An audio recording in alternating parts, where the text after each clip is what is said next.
Welcome into 49ers Access. My name is Sterling Bennett, and I'm alongside Dre Area Sports, and we're going to recap the Niners and Raiders preseason Week 2 matchup. San Francisco got the victory 22-19 on a game-winning walk-off field goal from 59 yards. 59 yards. From Jake Moody, of all people. Happy to have you in, Dre. How you doing? And what did you make of Jake Moody's 59-yard game-winning field goal yesterday at Allegiant Stadium? It was clutch. I mean, look, it's a preseason game, right? But I think for Jake Moody, this was like the second coming of like the Super Bowl. I mean, look, if he misses those last two kicks, especially the last one, or I would say if he misses the second to last one, he's toast. The media, fans, they're just going to roast him because he missed that 50-yarder earlier in the game. He slivered in that 26-yarder, which I was like, but this was a huge game for him, for his confidence, for the team's confidence in him. And the team was ecstatic to see him hit that kick and lead them to victory. So, no, the game was a lot of fun, and I had a great time watching it. Yeah, Jake goes 5 for 6 on the day. I also don't want this to be like, we're happy for Jake. We are excited that Jake made these kicks. We are happy that the team got the victory. But I don't want this to be a referendum on Jake's career, because I see a lot of people kind of pushing back, saying, like Morgan here in the YouTube chat, make them when they count, though, which you're right. Absolutely. And some are kind of leaning towards the idea that this is the coming out party for Jake Moody. He's over the hump finally. And I think I find myself, unfortunately, still leaning towards a negative of like, this is great and all, but are you going to do it next week too? Because I just don't know. I can't trust Jake Moody, but I don't want maybe my negative thoughts or I guess you can say my worry of his consistency to take away from the moment he had. But do you think his game-winning and game-tying kicks maybe take some pressure off of him? Or does it only add more where it's like, if you can do it yesterday at Allegiant Stadium, you better do it against the Chargers. You better do it in Seattle Week 1. Well, I mean, look, going against the Raiders yesterday there was a lot of like crazy things going on. One, you're in Allegiant Stadium where you lost in the Super Bowl, so that's kind of like, oh, we got that going on. We didn't want to go to overtime. Last time we went overtime in Allegiant Stadium, we lost, so it was kind of like, the opposing kicker was Daniel Carlson, the brother of Anders Carlson, who replaced him during the middle of the season. So there was a lot of things going on where I was like, dude, this is like, what is happening right now? But it was huge for him. But again, what everyone looks for, what we look for is consistency. Can he consistently go out there and make those kicks? Now, we know the talent is there. I mean, the guy has a very powerful leg. He's got a lot of distance that he can cover. It's his accuracy that comes into question every time it's like 50-plus yards. You never know where it's going to go. I mean, he kicked the 26-yarder that like he barely slipped in. I was like, holy shit, dude. That was a gimme field goal for most kickers. And then not only that, but like when he starts to miss kicks and then you watch other games from around the league and their kickers are banging through like 55-yarders, 56-yarders, like it's butter, you're like, what's the disconnect here? What's the problem here? So he has to consistently make his kicks moving forward. And even so, I think that even if we get from the next preseason game all the way until like, I don't know, maybe week 6, and he's still... If he's made all of his kicks through there, I'm still nervous that he's going to miss a kick to win the game, because that's the reputation that he's sort of put together. And it's sad.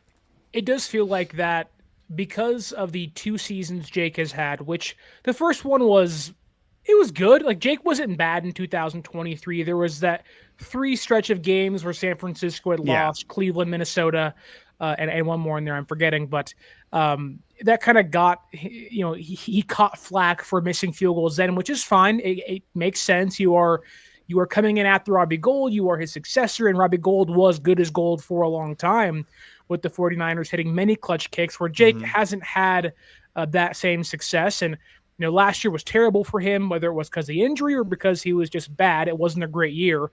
But it does feel like because of that lack of success, that lack of maybe game winning kicks, game tying kicks, big moments for him, Mhm. where it doesn't matter what he does, no matter what he does, there is always going to be the hesitation, the trepidation, and the fear that just because you hit that 59-yard game winner in preseason week 2 doesn't mean I feel confident in him going out there and doing the same thing week by week, to a point where I would ask you, what does Jake need to do to gain the trust of the fan base? Because right now, despite how good he was yesterday, there are fans saying, well, had you made the 50-plus yarder earlier, you wouldn't have had to have made the 44 or 59-yard game-winning field goal at all. Well, I mean, when you look at his PFF grade, he's got a 44.8 based off of last year. That's 39th out of 43 kickers. I've never thought we would use PFF for a kicker. I wouldn't either, but I thought about it. I was like, I wonder where they had him ranked, and that's not very good. His field goal attempts, he had 34 attempts. He was tied for 9th in the league, which means that they relied on him heavily. I mean, he scored 16 points yesterday. That's how important your kicker is. And you know, not to segue off, but I get really tired of everyone saying, like, oh, Kyle Shanahan, he doesn't value the special teams. He doesn't even talk to his kickers. It's like, look, I don't care, okay? His point of view is, you're a kicker, make your fucking kicks. And the thing is this, you know, I heard someone today, someone who I greatly respect, make the comparison that, hey, look, Jake Moody's got more opportunities than Trey Lance. And I'm like, the difference is that Trey Lance, you're a quarterback. You have to lead the entire offense. Jake Moody, you are a sharpshooter for the most part that has to be able to hit his kicks. And he has from time to time, and he hasn't from time to time. But it's consistency. And if he can't show consistency this season, I don't know how long his season will last. Yes, he's a third-round pick, but there comes a point where if he misses too many kicks early on, he's going to go. I give him 3 weeks. If he misses more than 3 kicks, 4, in those 3 weeks, he's gone. He's gone. Well, after he missed that first kick from like 50 yards out, I was like, Greg Joseph on line 1. Yeah, like, get him on the phone now. And to Jake's credit, he battled back and he did what he had to do. And again, hit 2 kicks in about a minute and a half time span. Again, game tying and game winning. So I don't want to take away what Jake Moody did yesterday. And maybe it is a turning point for him, but can I just find myself sitting on my soapbox for a second? Because, look, if Jake Moody can become the kicker in which he was supposed to be, former third-round pick, the third highest drafted kicker since the year 2000, if you can become that kicker, he has the ability to. But like Kyle Shanahan said, I just want you to do your job. Like, I don't need to talk to you. I don't have to reaffirm my belief in you. Go out there and do your job. I don't do it to Brock Purdy. I don't do it to George Kittle. I don't do it to every single offensive lineman in the room, which there were some pretty bad ones yesterday on the football field for San Francisco. Oh, man. But I am tired of having, or I'm tired of seeing other players. Deebo Samuel last year, albeit was more of a, kind of get yourself in order against Tampa Bay. But yesterday, the video of George Kittle going up to Jake like, hey, Jake, it's okay. Get him next time, buddy. Like, I get it. We want to celebrate Jake Moody today. Made a game-winning kick. The pressure off of him may be real. The entire team out there rushing the field, picking him up like he's hip, hip, hooray. It was like, what is a 1935 cartoon? What the heck's going on? I mean, it's... But I'm tired of having to have my kicker need the constant verbal assurance that you're still our guy, everything's okay. Like, that is a weak-minded player. And you could tell instantly after Jake missed that first kick, for how much he battled back fine, that next kick, he was rattled. Yeah. And that is a scary place for a kicker to be in your own head. And look, last year, maybe Jake would have missed the next few kicks. Maybe Jake would have not made the game-tying or game-winning field goals. But it does feel like that the minute Jake misses one kick, wide left, which that one kick would have missed from 35 yards, it wasn't even close at all, that Jake is so mentally fragile that I am tired of teammates having to reassure him, like, just do your job, man. Go out there and make kicks. I get it. It's hard. I can't do it. It's hard. But like, you're paid to do this. And if an offensive lineman stinks and sucks, they're not going to play. Mm-hmm. If a quarterback isn't doing their job, they're not going to play. And if Jake Moody isn't doing his job, he shouldn't play. Now, in his case, he'll get cut. But yesterday, do you think this was a kind of get right game or an over the hump performance? Like, do you think Jake Moody has finally turned a corner in his career? Yeah, it's tough to say. I think for sure he feels more comfortable and assured that the team has his back the way they came out and you know, lifted him up like he won the fucking championship. I think he knows now, hey, look, they're rooting for me. The team has my back. And that's got to feel good no matter what position you play. If you know the team has your back, then you're like, hey, that's going to give me a little more confidence and, you know, going into each kick. But again, it comes down to consistency. The guy is not consistent. The guy has all the abilities, all the traits to be a really good kicker in the NFL, but he just hasn't been able to do it on a consistent basis. And then you go back to that game against Tampa Bay where he missed like 3 kicks or whatnot. Yeah. Like that was the beginning of the end. It was like, oh my God, what are we doing here? Is this guy even healthy? And then every game after that, it just got worse and worse and worse. And I'd never seen a kicker just completely crumble the way he did. So he's got he's got some pretty big shoes to fill, and you know, obviously taking over Robbie Gould, but he can't continue to have these crumbling moments where he just starts missing kicks left and right. Like, dude, this is not college. This is not the UFL. This is the NFL. If you can't hit your kicks, then you're going to get cut. And I know the Niners are trying their hardest to say, well, he was a 3rd-round pick. Well, you know, we believe in Jake. But I'm telling you right now, if he goes out there and he starts missing kicks in the first 3 weeks, 4 weeks, he's toast. And our bye week isn't right away either. It's later in the year. So it's not like he can get to week 5 and say, okay, bye week time. Okay, let's get rid of him. Bring somebody else. No, you have to ride this shit out. Now, granted, I would say switching out a kicker is probably the easier of all positions to swap in and out because these guys come with their own ability. You know what I mean? It's like getting a guy who's a good marksman, you know. Yeah.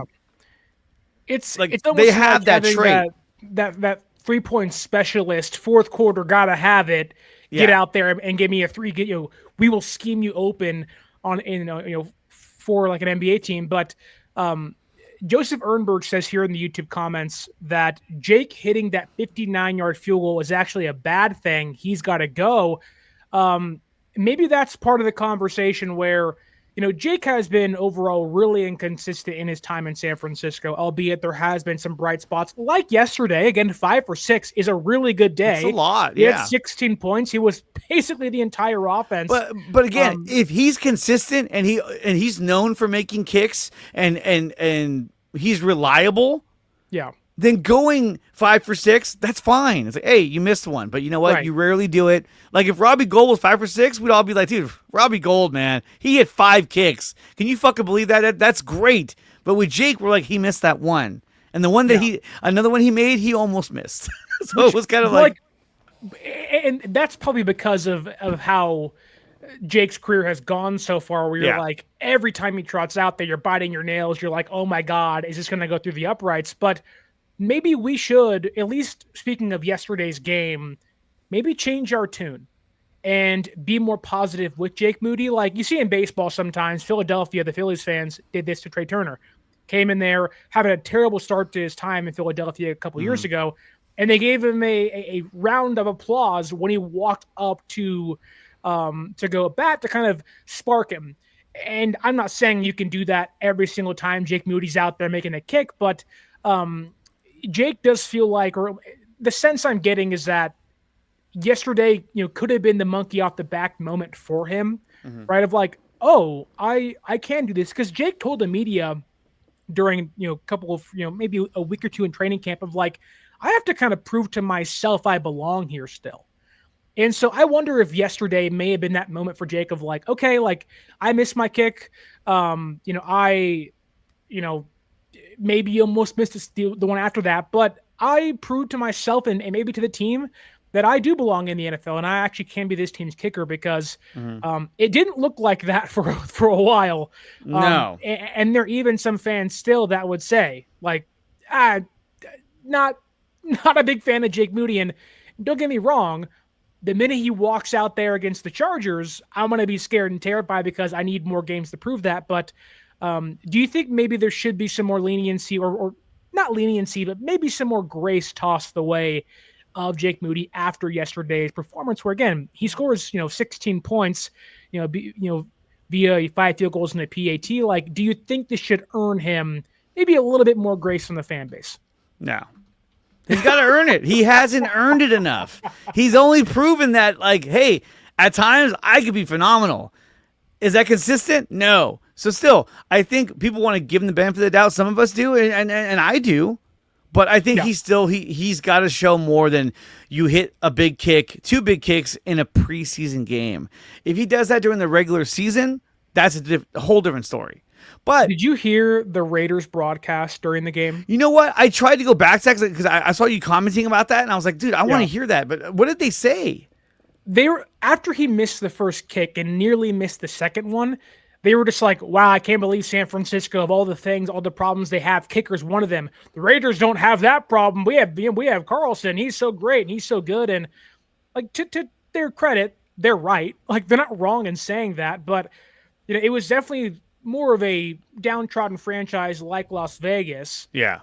Kind of taking a shot at the guy that hasn't had a great career with on one of their rivals. But when I saw Jake yesterday, which Allegiant Stadium has been one of, if not the most pivotal stadium he's played in his entire career, right? He makes his rookie debut there, the preseason in 2023.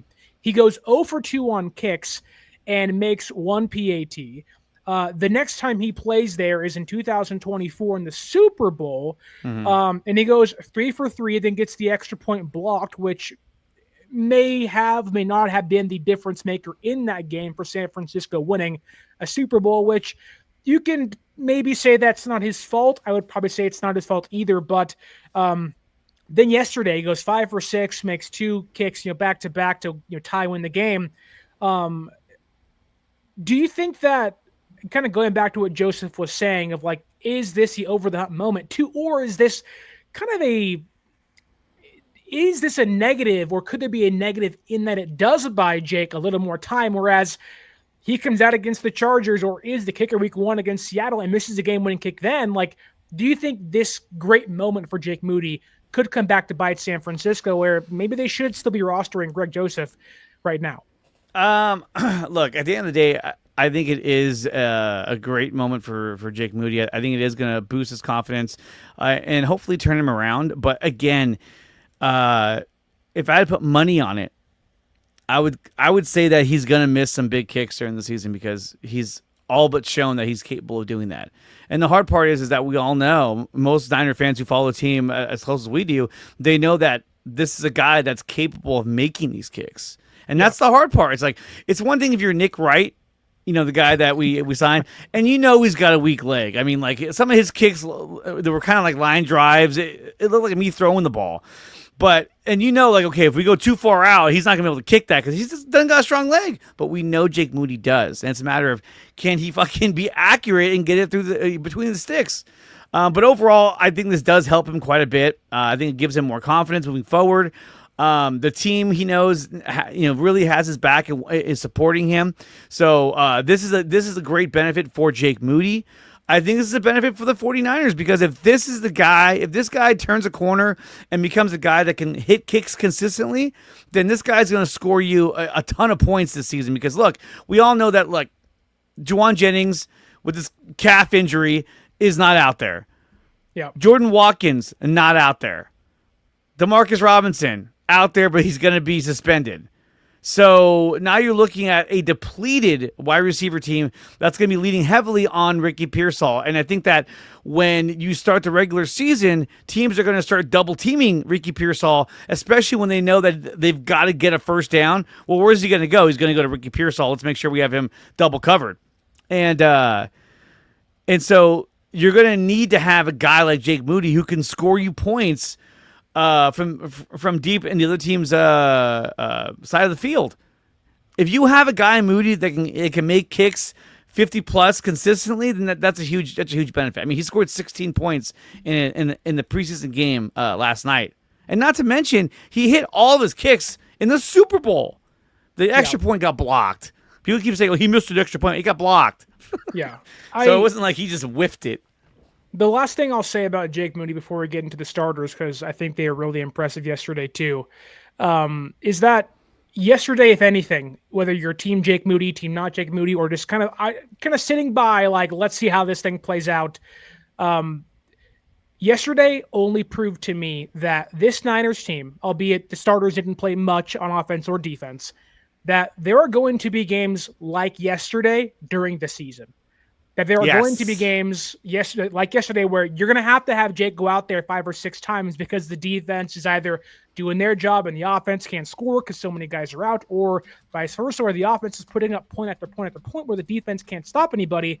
Jake Moody, and I said it plenty of times, is going to be a major reason this team succeeds or fails this year. And I think yesterday, if Jake can have that confidence and Jake can make these kicks, it will be the determining factor in winning games 9, 10, 11, 12, maybe if you're lucky. But also, if he's missing kicks and doesn't hit game-winning or game-tying field goals, it goes from you winning game 8, 9, 10, 11, 12 to you losing 10, 11 games this year, which I don't think San Francisco will. But I think yesterday once again proves why kicking is a very important thing in the NFL and can be one of the biggest factors and almost weapons for a young team trying to retool itself and restructure itself and still be competitive in 2025. But let's table the kicker talk. I know it's polarizing, but there are better things that happened yesterday. Of course, on the better football field. And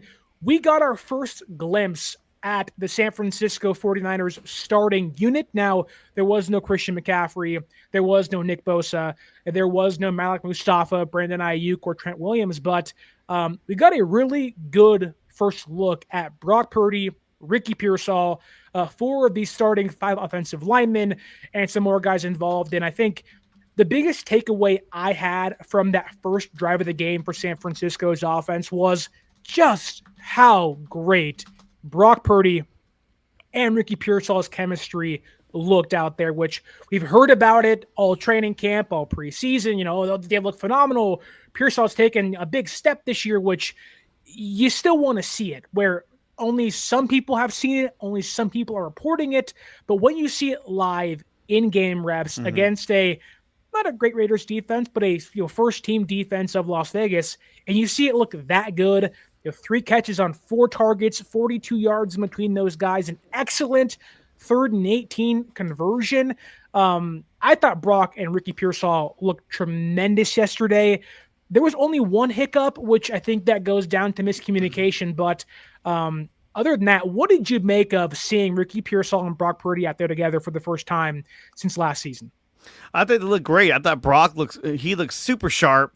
He looked decisive. He knew where to go with the ball. He was able to move out of the pocket and still find receivers open in the soft spot, especially Ricky Pearsall. Pearsall ended the game with 3 catches for 42 yards. His longest was a 21-yarder, and that was just one possession that he played. And so to me, that shows you how often he's going to be going to Ricky Pearsall. And I think that the guys that are going to benefit the most off of the Pearsall-Purdy connection are guys like Isaiah Hodgins and Russell Gage and possibly even Robbie Chosen, depending on if these guys get healthy. He looked pretty good yesterday. He did, although there was one catch that he should have made from Carter Bradley. Yeah. He threw a dime, and he just couldn't hang on. That if he makes that catch, I think the Niners are like, this guy's going to be he's going to be on the roster. Why not? Let's do it because he looked pretty good. But those two, Pearsall and Purdy, looked really good together. He knew where he was going to be at. The timing was there. You can tell that they've put in the work to get familiar with each other's routes and timing. They look great. I mean, you had a 3rd and 18, I want to say, and he hit him for a first down, and he threw it right where only he can get it, right where he can catch it, go down, and not take the big shot to the face. I was like, dude, these guys look phenomenal. But again, like George Kittle was out there, but like it didn't seem like he was a big focal point of what they wanted to do. There was a play, it was that bootleg where they tried to give it to Kittle, but he was covered, and that's when he found Pearsall, right in that soft spot. But I thought they looked great together. I mean, they look like they're in lockstep, and I thought Brock just looked so good compared to what I've seen out of Mac Jones and Carter Bradley and Tanner Mordecai.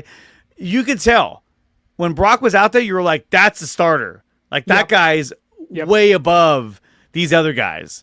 Even Mac Jones, who you could argue, like, he could be the starter here if Brock wasn't around. Brock looked better. He looked more confident and just more decisive. And it was like, man, this guy is going to be really good this season. It was nice to see how efficient and quickly they moved downfield. Like, it was like bang, bang, bang. They're already inside the 20, or they're already on Las Vegas' side of the football field. Exactly. And the teams are going against this season with their schedule are going to be similar teams with defenses like the Raiders, where they're going to be able to move the ball. And so it's a matter of, can our defense contain these teams? And that's the big question mark because they're also young.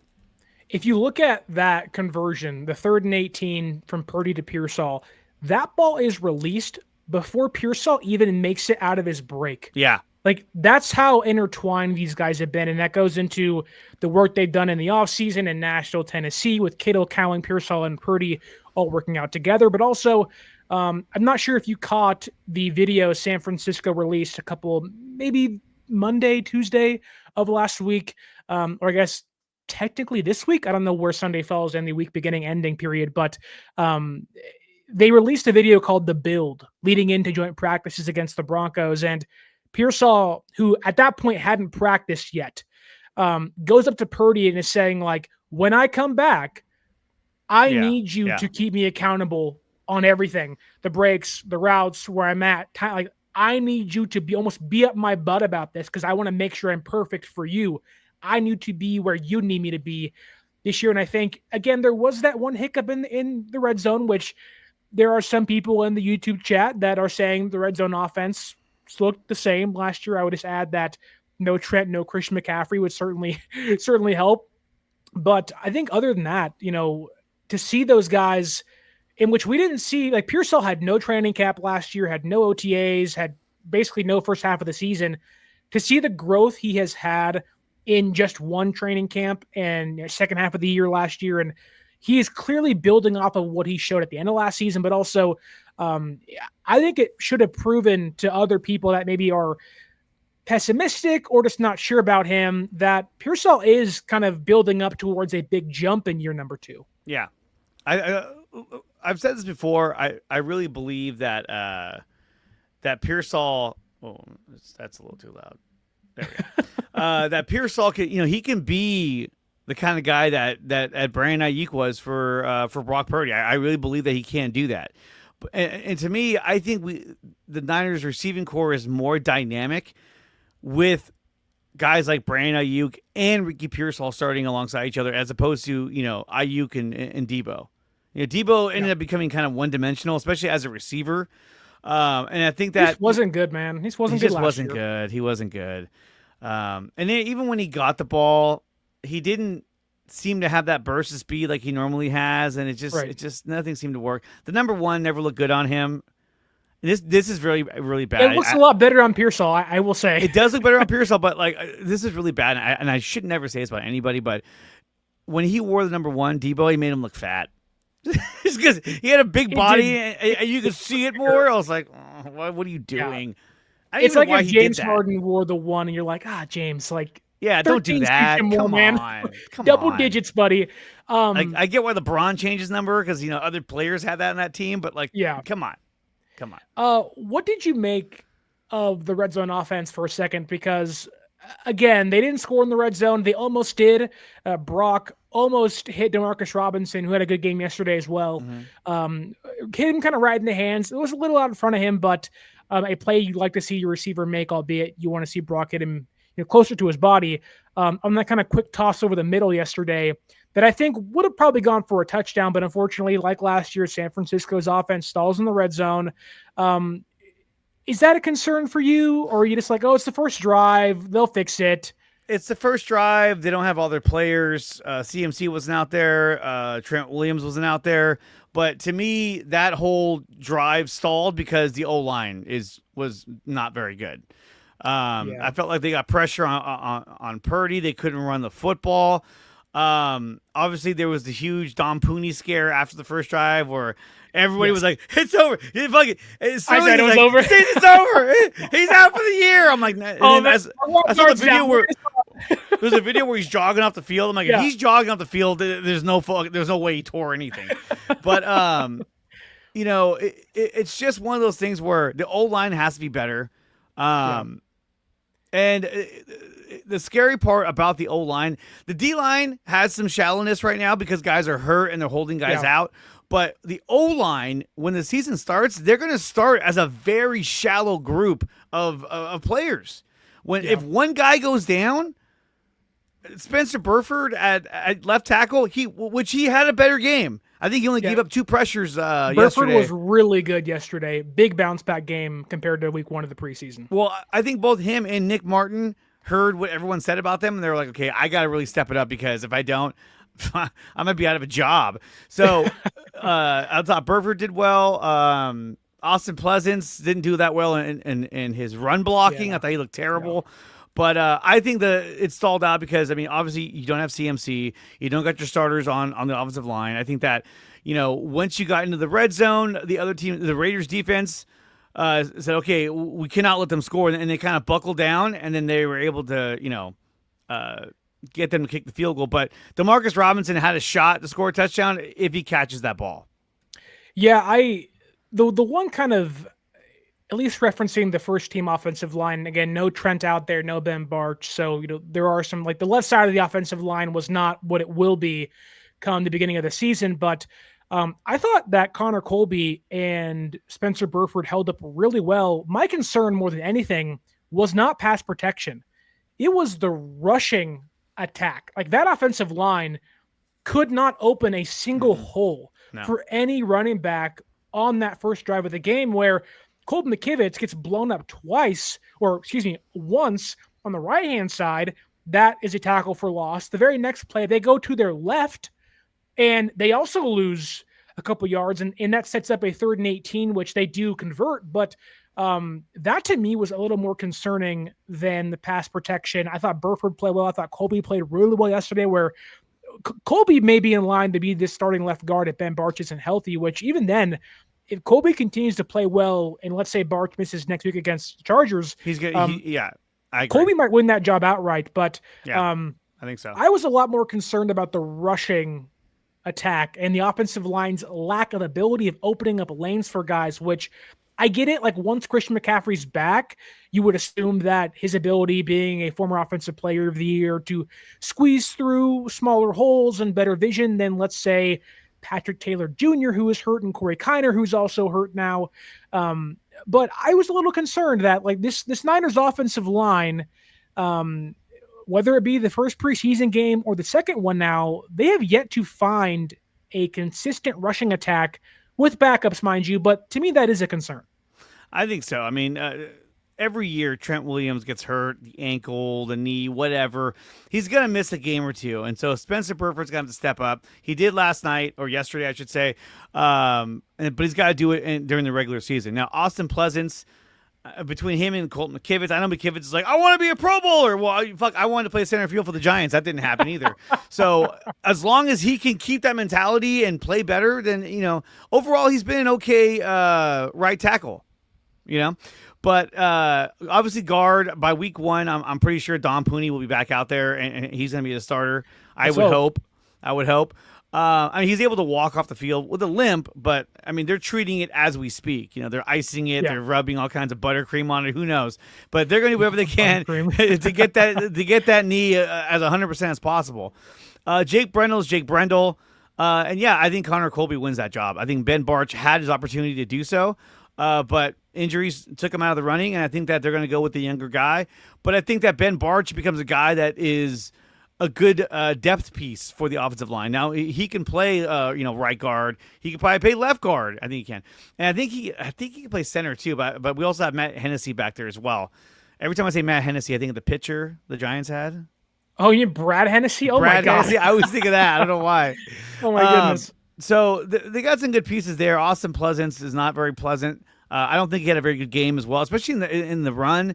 They couldn't open anything up, and they were just getting just fucking blown up at the line of Yeah. scrimmage. I Corey in, Kiner had a good run, and then he got hurt. It was like, yeah, oh, got hurt. Let's pause the offensive line conversation for 1 second because we're kind of talking about Corey Kiner and Taylor Jr. and Dominic Pooney.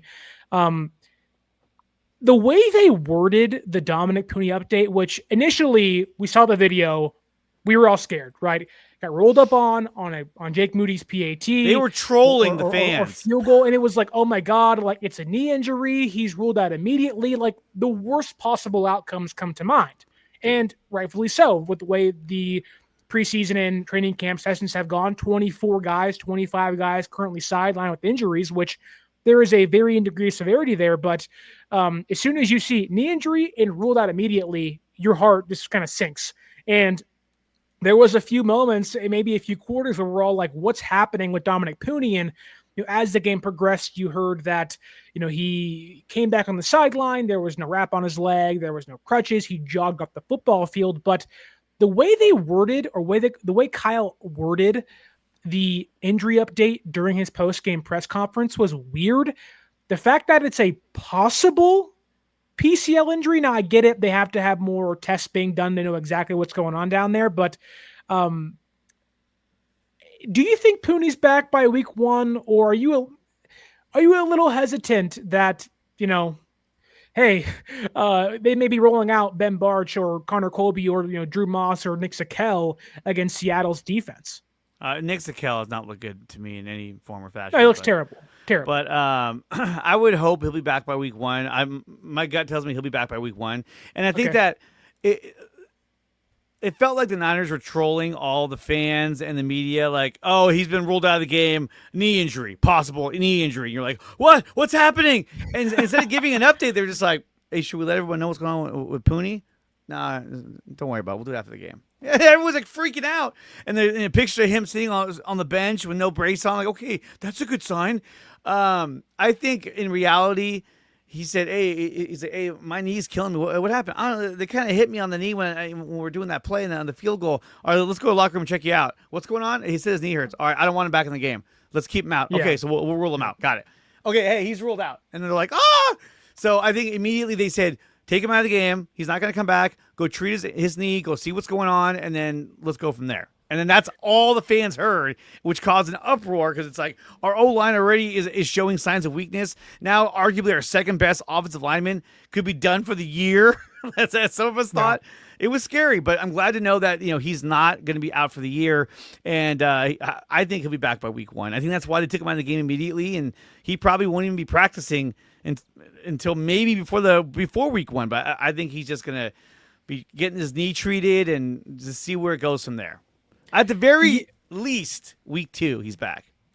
Yeah, I think if there is a silver lining in injuries, is that San Francisco continues to miss the big one, where you're seeing other guys go down with torn ACLs or serious Achilles injuries, or I think the guy from Philadelphia, I'm forgetting his name, like tore his meniscus already, which he'll be back for the season, but still, like San Francisco continues to kind of narrowly avoid serious ones. Micah Williams and CJ West both hyperextend their knees after what looked like, this is a serious knee injury. They avoid disaster. And Dominic Pooney felt like that he may have done the same yesterday. But we have a question from Strawberry Reacts here in the YouTube chat.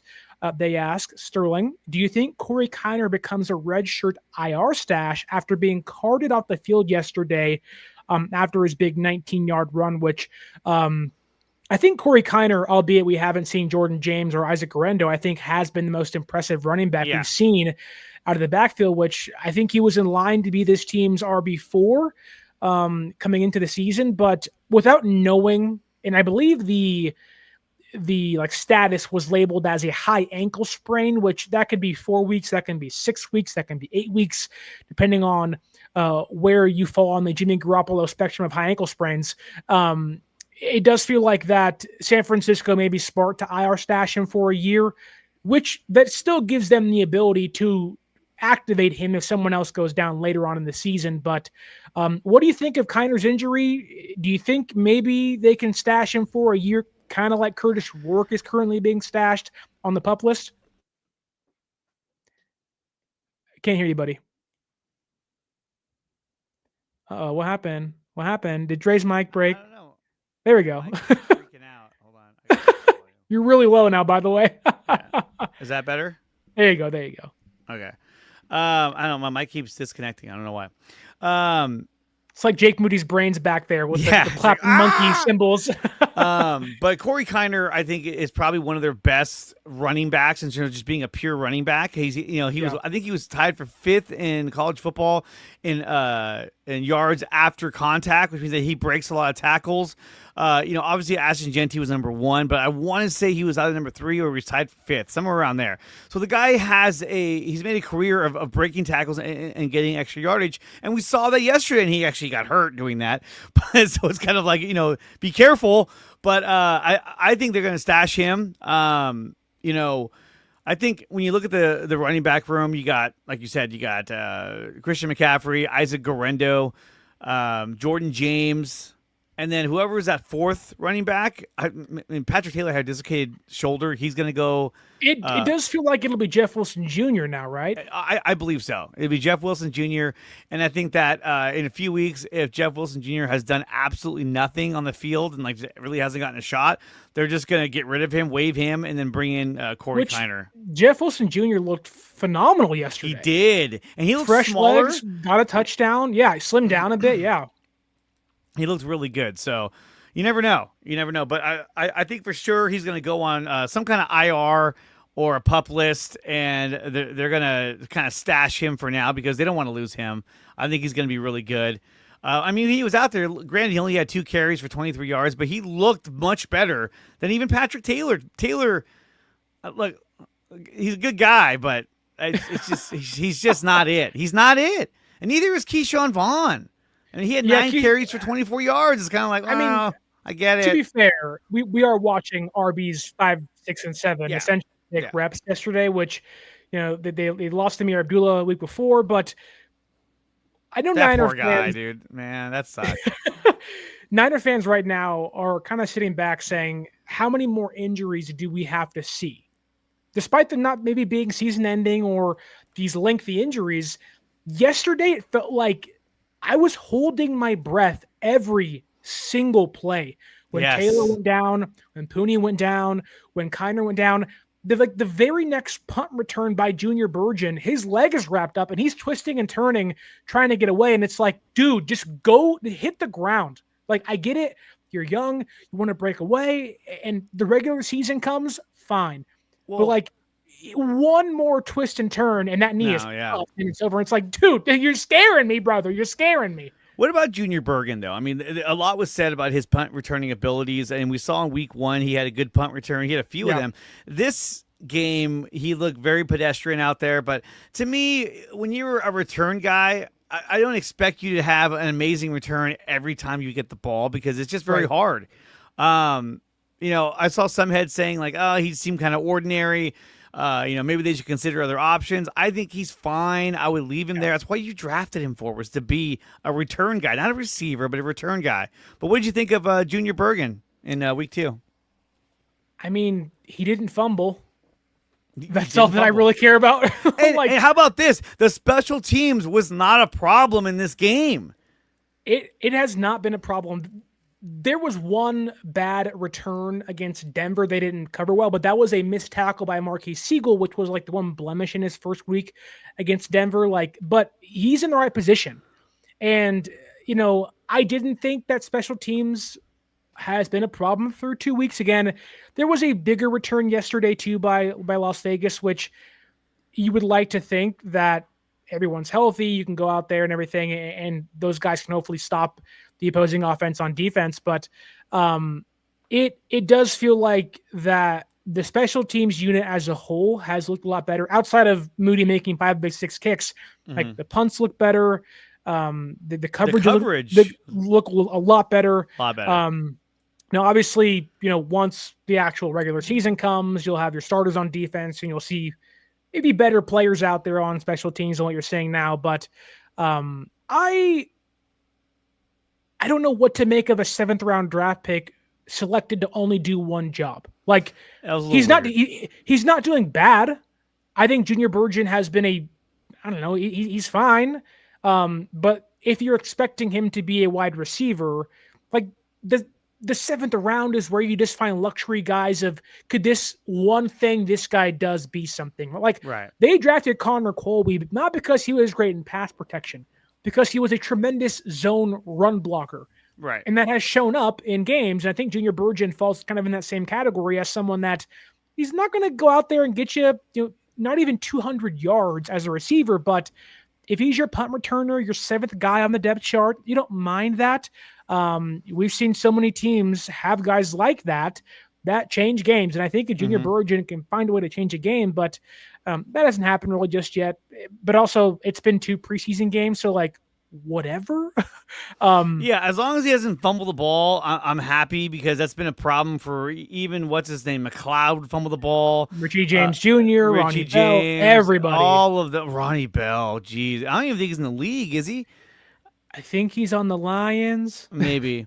I think. And Jacob Cowing, he looked out of place there too. He was like, "What am I doing here? I'm supposed to be fast, but I can't." He also fumbled last year against the Vikings in week 2. He did.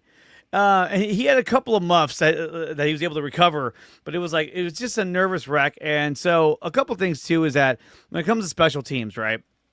Why is Don Pooney covering or in there on a field goal? You couldn't put anybody else out there. Is Trent Williams going to be out there too? Like, those guys should not be out there, for one. He should not be on special teams. And two, when it comes back to a guy, Jake Moody, that we talked about earlier in the show, last season, we're like, well, we know that Schneider was big on him. Yeah. So he's not going to give up on him. But Brant Boyer has seen this guy kick. So if you're telling me that, like, oh, Niners are so stupid, they stayed with Jake Moody, then what we're also saying, too, is that Brant Boyer signed off on that as well. Otherwise, he'd have been like, I don't want this guy. I don't want this guy. I don't want this guy. And they would have been like, okay, hold on, let's talk about this. But it sounds to me that he signed off on this guy as well and said, hey, let's go with him. He's got a super strong leg. This guy, which tells me there's a lot of potential there for Jake Moody and his abilities. Which I feel like a lot of people here in the YouTube chat, Benali P, Strawberry as well, kind of saying, like, I will take a net neutral average unit on special teams compared to how bad it was last year, which I think if you're the Niners, you will 1,000% take an average. I mean, how many games did we see where it was blown coverage, a big return? Yeah. You're just like, fuck, we just scored a touchdown. We have against the Buccaneers. We scored a touchdown, and they had a big return after that. I was like, God damn it. We have a question from Kenny 49ers. He asks, Dre Sterling, do you guys really think we're a good team? I think if it was not for our soft schedule, we would get trucked this season. I think Kyle knows this too.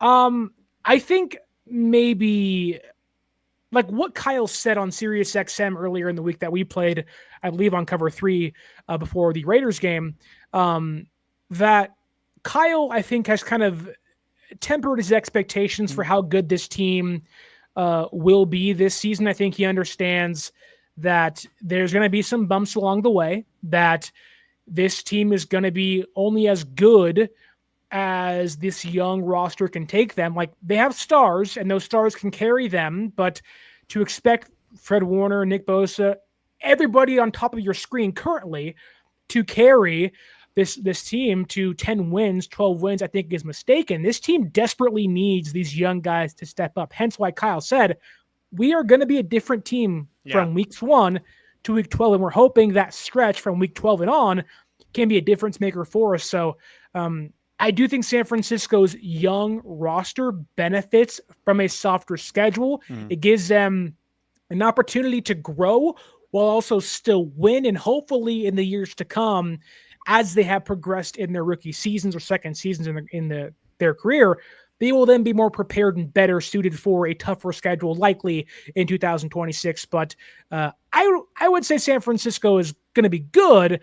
I just would say people believing 12 wins, I think, are sadly mistaken right now. I predicted 13. I think Well, they Dre, can be, I'm here to tell you you're wrong. apparently.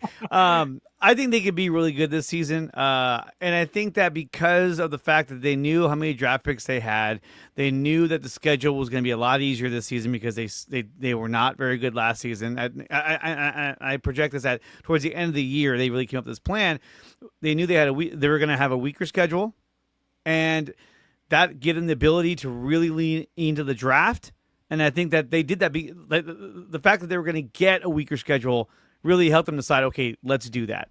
Yeah. We can be 11-6 or 10-7 and still make the playoffs in this division. So we have the opportunity here to take advantage of our weaker schedule and the opportunity to really invest in the draft and still be a competitive team. And that's what they're doing. I think if they had a better record and they were going to have a harder schedule, maybe they don't lean as hard as they did in the draft. Maybe they actually go out and sign more players in free agency. I don't know. But I think that those factors all kind of contributed to the fact that, hey, let's go this route and let's see how it works out.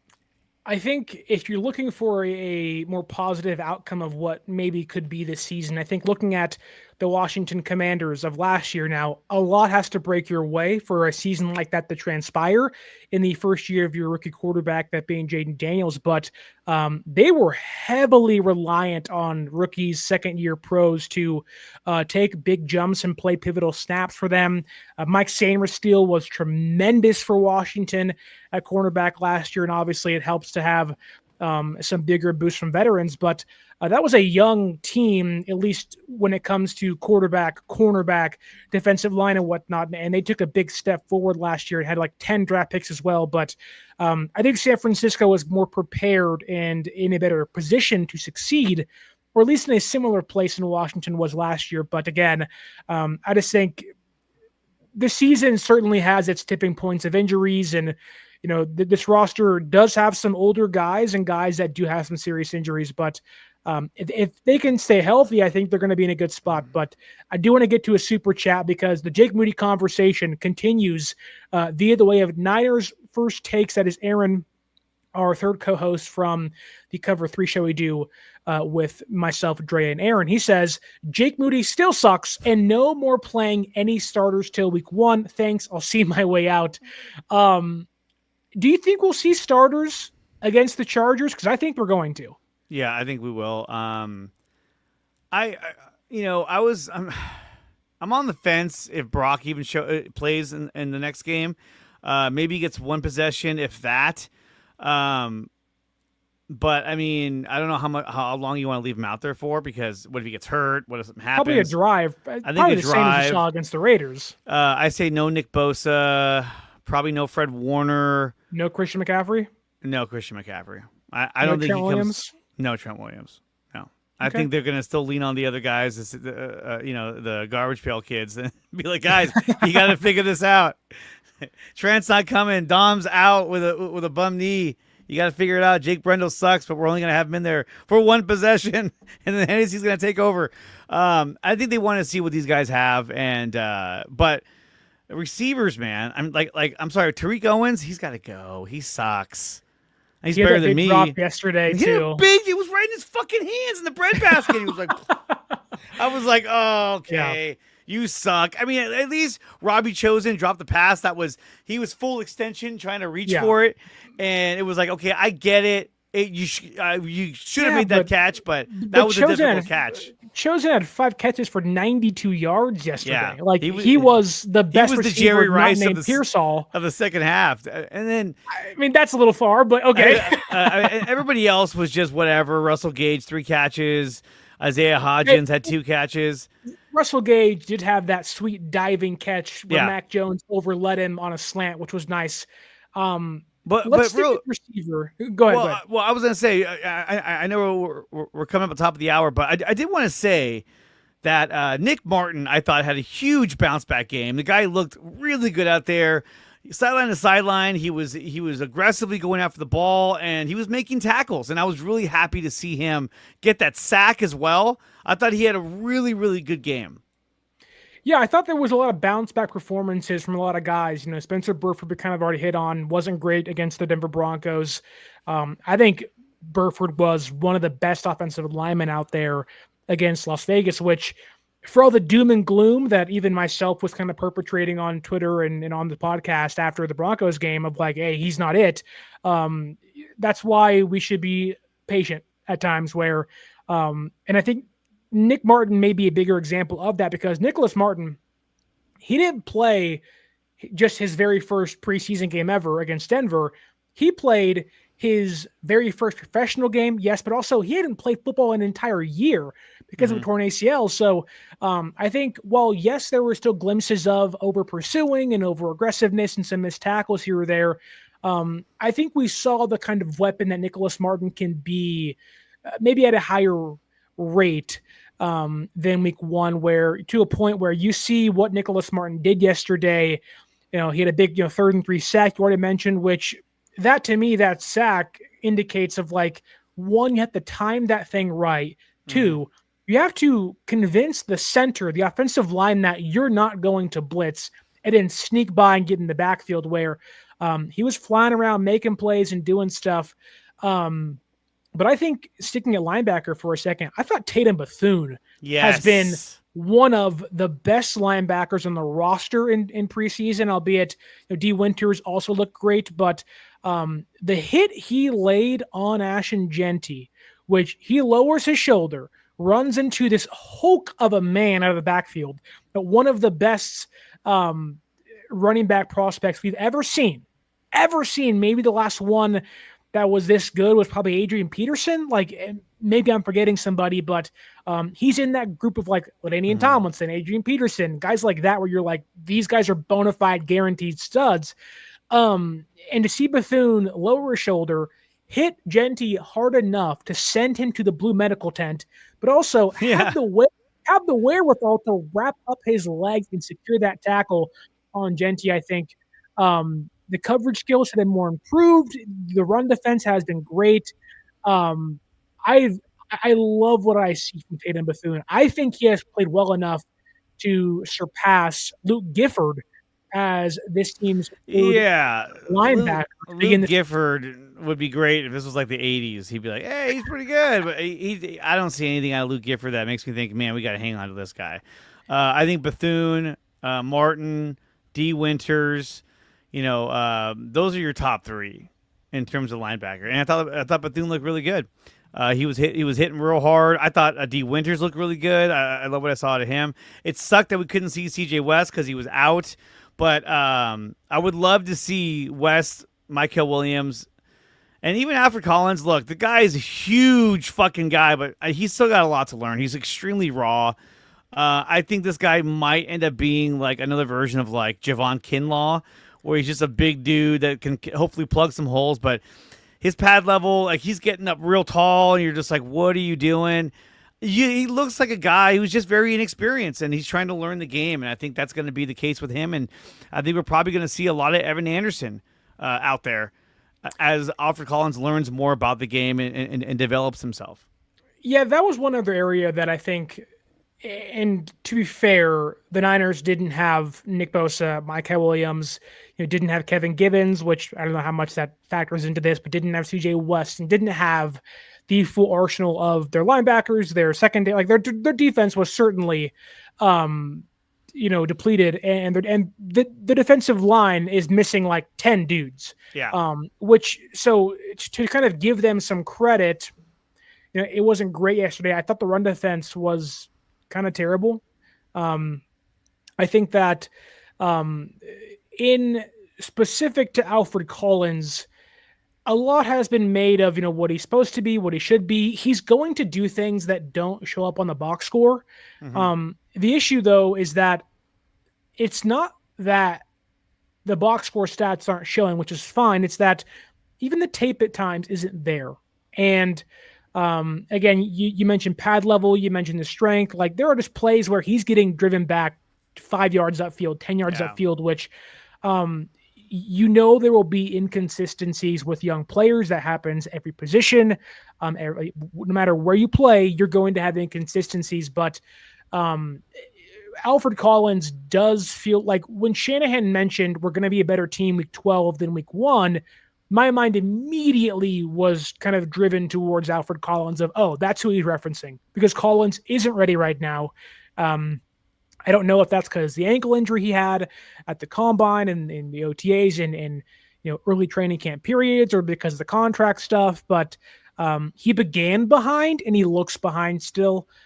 I thought he was better than I gave him credit for against the Broncos week 1, taking up double teams. But I think the lack of push he gets, not even to create havoc in the backfield as a pass rush, but like Jackson Powers Johnson was just unmovable from him. And a lot of that is pad level. The minute you stand up and you lose leverage, the rep's over.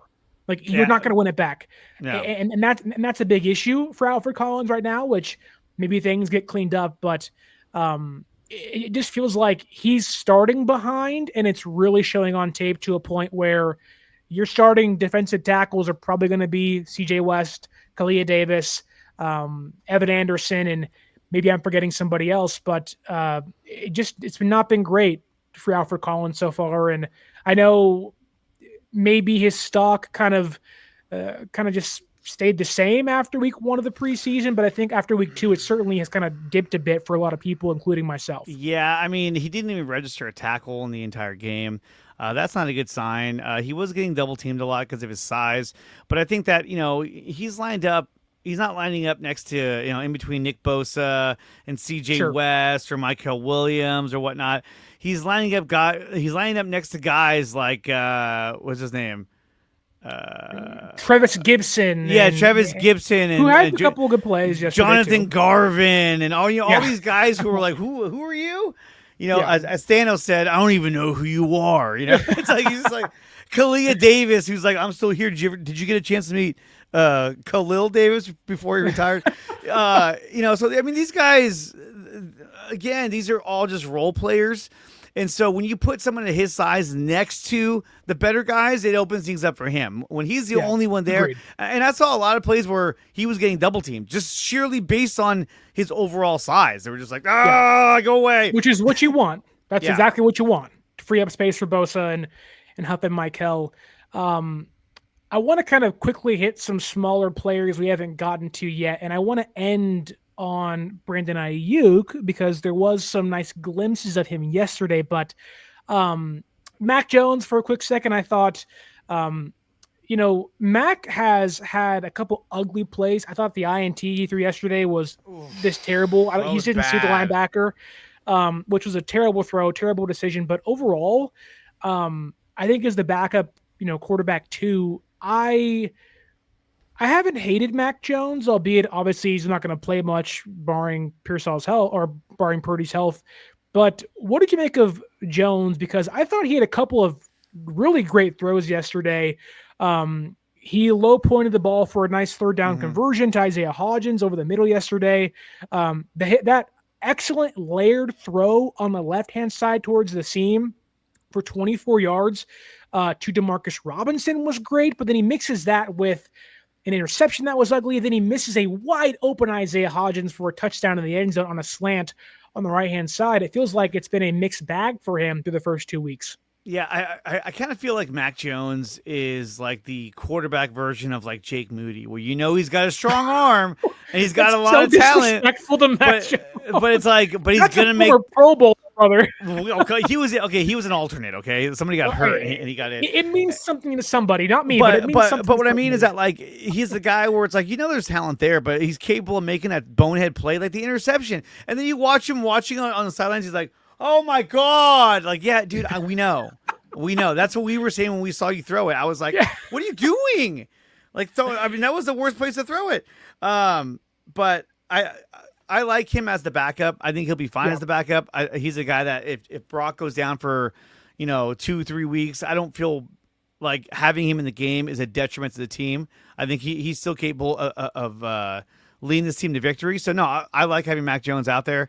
The one guy that I think has surprised, I know he surprised me because I talked a lot of shit when they drafted him, is Marquise Siegel. This guy looks really, really good. Awesome. And if I'm Alex Mustafa, I'm like, oh shit. where'd this guy come from? No. Because If I'm Jair Brown, that's how I Jair react. Brown's fucked.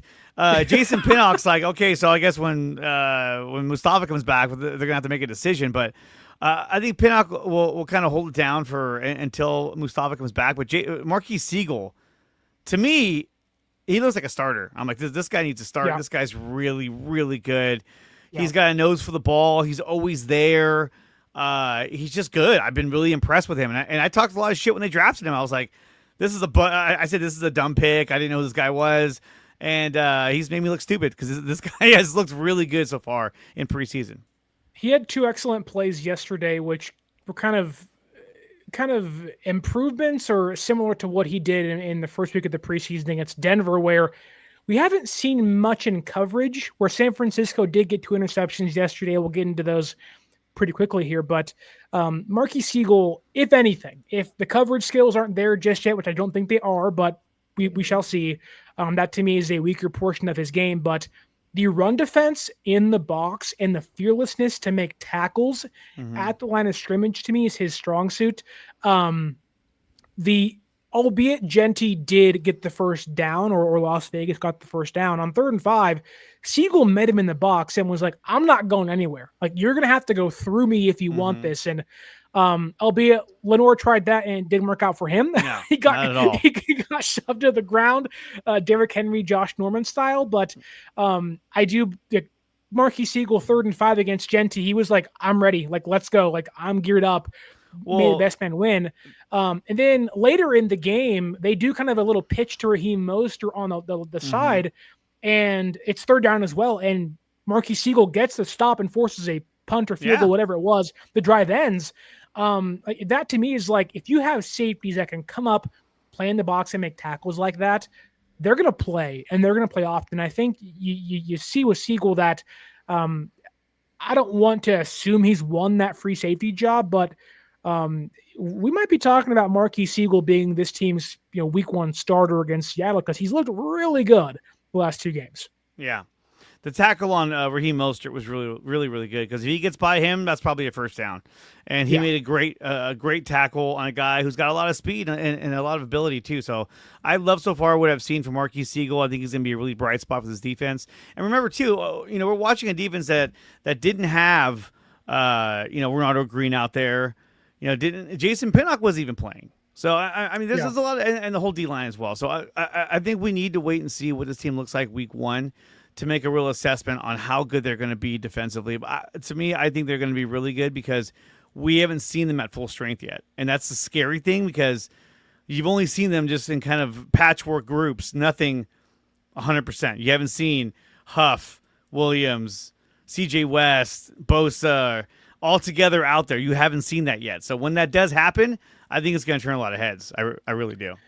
Which kind of benefits at least San Francisco. Like, I guess it kind of goes both ways, right? Where you're not seeing the full strength of your defense in practice every single day. You don't really know what you have in some guys. You like the potential and you like what they could be, but you just don't know because the guys aren't practicing for a variety of reasons, unfortunately, mainly because of injuries. But for the fan base that hasn't got to see these guys yet, it does make you, it like keeps the mystery of like what these guys can turn into or what they look like come week 1 or whenever they're fully healthy. But it also does kind of leave some lingering effects of like, is it good? Is it bad? Like, I don't know what to make of this defense, but when you have guys that aren't out there playing, which again, Richie Grant didn't play, Jason Pinnock didn't play, Ronaldo Green didn't play, Upton Stout didn't play, Warner, like almost the entire starting defense did not play minus Winters and Lenore and maybe Marquis Siegel.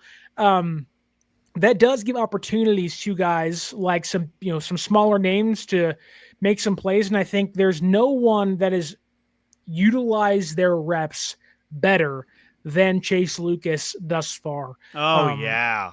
The 3rd and 8 interception he gets on what turned out to be the Raiders' last drive of the game, getting a sack on their quarterback to force what became a punt and then a game-winning field goal by Jake Moody. It forced a sack, which led to an interception by Jalen Mahoney, which led to Jake Moody's game-winning field goal. Like, Chase Lucas, I think, has been probably the biggest surprise for me. But absolutely. what do you like when I see Chase Lucas progress and look like he may be not a starter for you, because I don't think Chase Lucas is No. in line to start by any means, but a maybe more serious role player for you, or a depth or a bench depth piece. To me, it's like Robert Saleh unlocking what Nick Sorensen couldn't do. Um, where you have a practice squad guy, special teamer, that all of a sudden with 1 year, Robert Saleh is looking like a stud at the age of 27, 26, in like his fifth year in the NFL. I have just been, it opens my eyes every time he makes a play, despite how good he's looked in training camp and the first week of the preseason. Like Chase Lucas has been awesome in coverage, in run defense, as a blitzer. Like there really is nothing he has yet to do that's like, I'm not too sure about him yet. What do you make of Chase Lucas? Because I'm just floored by his growth this year. No, he's looked phenomenal, getting interceptions with his blitzing. And this is overall play on the field. I mean, he's tenacious. He's aggressive. He just really wants it. And he's done a really amazing job. I hope he makes the team. I don't see how he can't, but you never know these days with the way contracts work and roster spots. But he's a guy that if they do not keep him on the team, he's going to end up somewhere else. And I think they're really going to pay severely for that next time they face him on a different team if he ends up going that route. But they should definitely keep him around because the guy's killing it out there in preseason. I mean, he's been the player of the game pretty much the past 2 games. I mean, the guy just keeps making plays. And so, this guy's got to stick around. They got to keep this guy, I should say. It does feel like that he's probably going to be the 5th or 6th cornerback. Like you have Lenore, Green, Stout, Dallas Flowers is going to make the roster as the 3rd outside cornerback, most likely. It does, like Daryl Luter seems like his time's over with. He just was bad again, 2nd straight week, just not great. He's gone. I think he's gone. Whether it's via trade or release, he's not good. But Siren Neal, Trey Brown, and Chase Lucas to me are kind of fighting for that 5th, 6th cornerback job. And I think, I hate to say it, it kind of feels like Siren Neal and Chase Lucas are beating out Trey Brown. Now, I don't know how they view Siren Neal. Is he kind of a special teamer only? I think Neal has looked. But I think Neal has looked pretty good in coverage. At least yesterday, he was really good in coverage, and I think might be pushing for a job somewhere. He had an excellent PBU on a first down pass from Las Vegas where they throw to the flat. He passes off his coverage and reads the ball and knocks the ball out of the air and gets the receiver down. But even Jalen Mahoney, a guy they cut earlier in the preseason to make room for some other guys being brought into the roster, Carter Bradley being one of them, which Carter Bradley was a lot better yesterday too. Yeah. The arm strength is there. The accuracy is not. But and he's had more time to learn the playbook and the timing and all that. So you could see the progression. And that's where you were like, hey, I like that. I'm seeing improvement. Well, Tandem Mordecai, they didn't see improvement. And that's why they said, okay, he's got to go. He's expendable. Right. And I think that, with where the team is at currently, like Shanahan mentioned that they have the most open roster spots since 2018, maybe 2019. And I think, for not seeing all the starters and maybe being a little worried about the injuries, like it's kind of nice to have so many veterans, younger guys fighting and clawing for reps and fighting and clawing, to make the roster, because it almost brings the best out of everybody around them, which this team has kind of had a solidified roster where maybe 1, 2, 5 roster spots are open on a 53-man roster, which when you're good, that's the case. But they're pretty open to anybody and everybody. If you can play, you're going to make the roster. And I think that to see guys like Lucas, Siren Neal, Jalen Mahoney all make big plays yesterday. Mahoney gets the INT, which leads to Jake Moody's game-winning kick. And I think, to bounce back and fight and claw, like the Niners, I think, like it's almost like they're balancing, they're trying to be a contending team, but also kind of restructuring. But in the same vein, like as a fan, it brings the excitement of we can be great, but we do get the benefit of watching kind of a rebuilding-ish team in preseason, which is like, to me, that's like the best of both worlds as a fan. Yeah, it really, the preseason this year has a much more of like a a giant spring training vibe where you're seeing the younger guys really get a chance to develop and you can see Play their Luis improvement. Matos, please. They won't. They're like, yeah, he'll just strike out. And even Which he when they will, but got, still. even when they got rid of what's his face, Yastrzemski, and now they're like, okay, Gilbert, it's all yours now. Which I'm fine with that, but He's kind of a stubby guy, compact swing. But no, it's I think what's his name, Siren Neal. I thought it was Syrian Neal, but whatever. I think he'll probably make the team. I think Chase Lucas should make the team, and I think Mahoney is not going to make the team. I know he made a great play, but yeah, again. Jake Moody made a great kick. Does that mean he's consistently going to make his kicks? We don't know that. So I think Mahoney's out. But yeah, Siegel, all those guys are going to be there. And I really hope that they keep Chase Lucas because this guy's been phenomenal. I think Darrell Luter Jr., gone. Yeah. He's had his chance, had his opportunities. You can't keep hanging on to these guys. He's got to go. I'm sorry, he's got to go. Two other small things really quickly here. I thought Bryce Huff looked good yesterday. He was pushing the pocket around. Yeah. And, for a guy that isn't known for his strength, he was bullying the hell out of that right tackle out there in Las Vegas yesterday. Flipping it to the offensive line, though, we have a person in our YouTube chat always asking for Isaiah Prince to get more reps at tackle. No. And no. I feel bad because I haven't really given Isaiah Prince maybe more time. He hasn't deserved it. Did you see the way he played? It was awful. He gave up 3 pressures yesterday, which was bad, but also 3 false starts and 3 of them in the red zone. And they were back, 2 of them were back to backs. It was like, oh God, not again. Dude, you can't do that. False start on number 76, the defense. I was like, again? Are you fucking kidding me? This poor guy's probably like, oh man, this is bad. Just seeing his fate, just be like, well, my season's over and it hasn't even started yet. That's gonna do it. Everyone was like, Austin Pleasance is terrible. And he comes in like, okay, get Austin Pleasance back in the game. It's like he was too eager to prove himself, was how I'll put that. Because it was 3 so false bad. starts and 3 pressures led the team. Yeah. Filthy casual, all those yes. penalties, in the all red those zone. penalties were in the red zone. Yes. Yes, all of them. It was like, and killed a couple of drives, and it's just like, dude, they made this team already has red zone problems. They made that great play to Robbie Chosen, and they get to the 9-yard line, and it's like false start, sack. Yeah. It was like, it's like, okay, I know you're the 3rd, 4th string tackle, but just you can be late on the snap. Just make sure you're in front of the guy. But again, earlier we were talking about Jake Moody.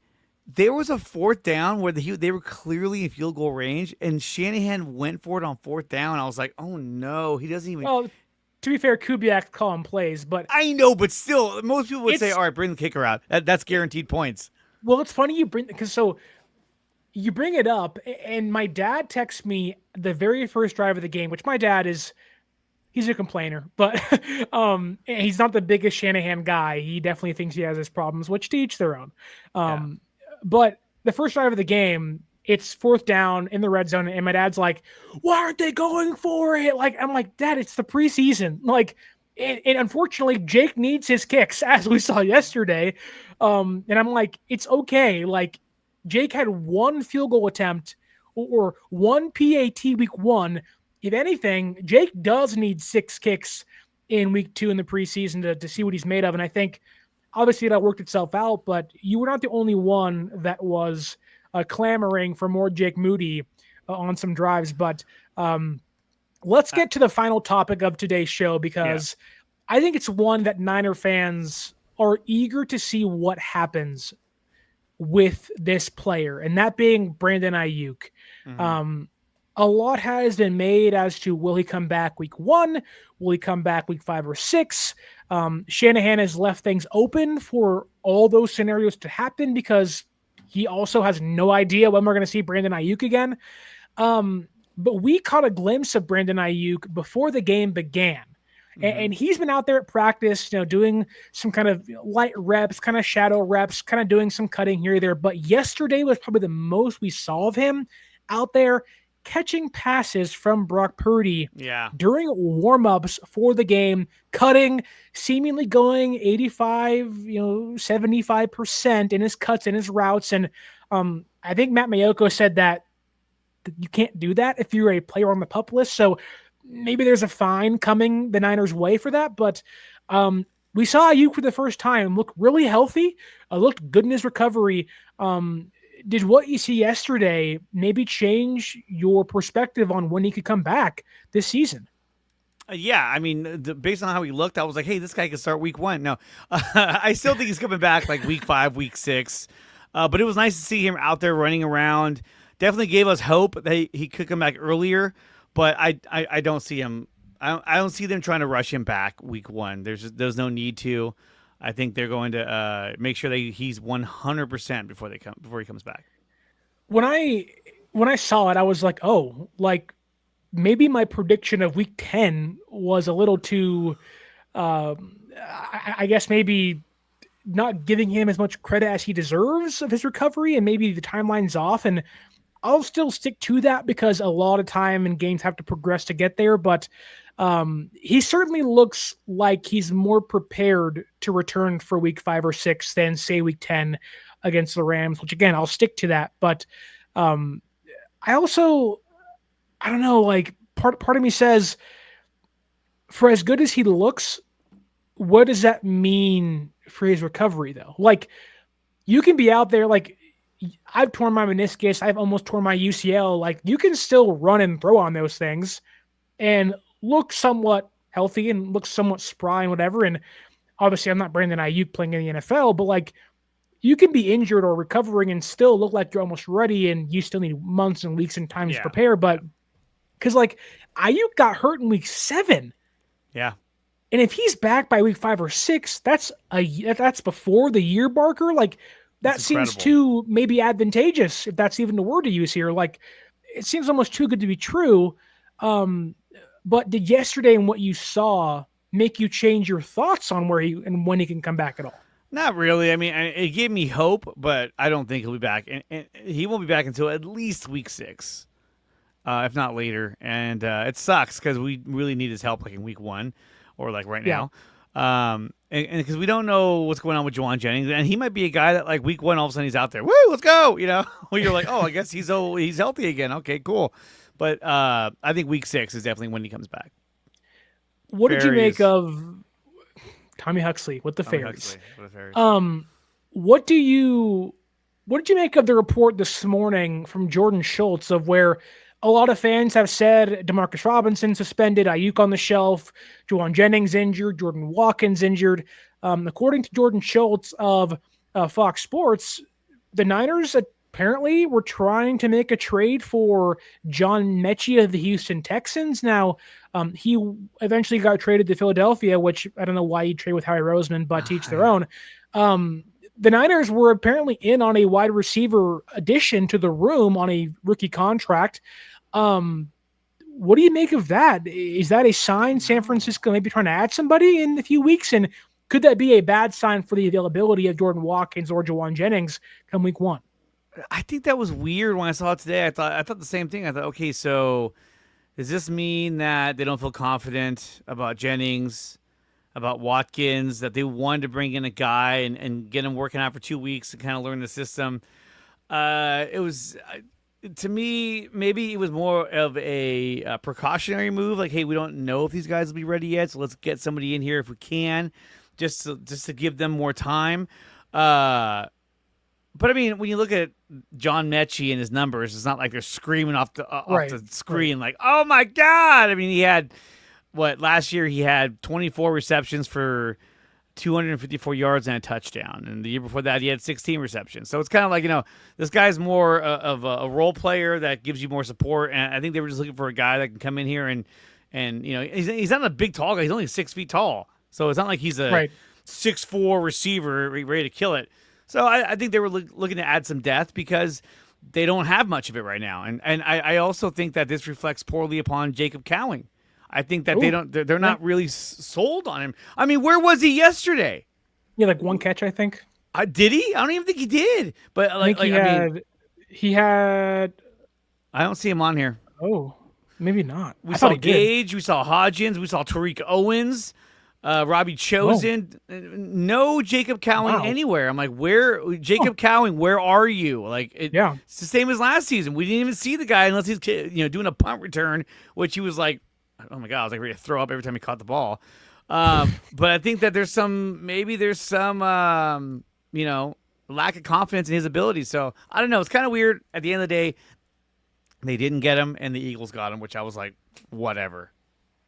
It does make me feel as if the Niners are a little uncertain if Jordan Watkins will be back by week 1. I'm not sure if Cowing was being limited in his snaps coming off the injury he had. I think they do like where he's at, but maybe the rep count was limited because of that. But to me, and maybe to your point, like, Mechie's not 6'3", 6'4", 6'2". He's not Russell Gage size, Marcus Robinson size, Jawan Jennings size. He's not Isaiah Hodgins. Like, he's not a bigger body receiver, which San Francisco likes, and he fits more of that Jacob Cowing, who was a small receiver, but Cowing and Jordan Watkins kind of role. That to me does make me believe that Jordan Watkins probably not going to be back by week 1, but we'll have to see. It feels like the entire roster is currently injured, minus a few players here or there, but hopefully this team can stay healthy, and hopefully Jake Moody can keep things going. 5 for 6 yesterday, a game-tying and game-winning field goal. Finally may have turned the corner on his career, and maybe could hopefully be the kicker in which San Francisco needs him to be this season. But a good preseason win for what it's worth, albeit doesn't mean anything. But you beat the Las Vegas Raiders. Anytime the red and gold can supersede over the silver and black, it's a good day for the faithful. Dre, thank you for coming on the show. Please tell everybody where they can find you on social media and where they can listen to your podcast. Yeah, you can find me over on YouTube at Dre Area Sports. Hopefully my mic is cooperating right now. Over at Dre Area Sports on YouTube, on Instagram, on Facebook, and, of course, on X, where I spend the most of my time. So definitely find me and follow me on all those platforms. Yeah, and I want to thank every single person in the YouTube chat, Bobo, Kenny 49ers. There's so many of you. We have 100 people watching us live on YouTube. So thank you so much for watching, listening. You can follow myself on social media at 49ers_access is the X, and 49ers.access is the Instagram. You can use that promo code 49ersaccess at SeatGeek.com and save yourself $20 off your first purchase. You want to go to a Niner game, MLB game, NBA game, use that promo code and save yourself some money, a free $20 off your purchase. Thank you all for watching, listening. Hope you all can like, share, and subscribe to this channel and Dre Area Sports, wherever you can find him on top of that. And until next time, Niners beat the Raiders 22-19. Thank you, Jake Moody, game-winning and game-tying kicks. And until next time, my name is Sterling Bennett. And as always, stay faithful.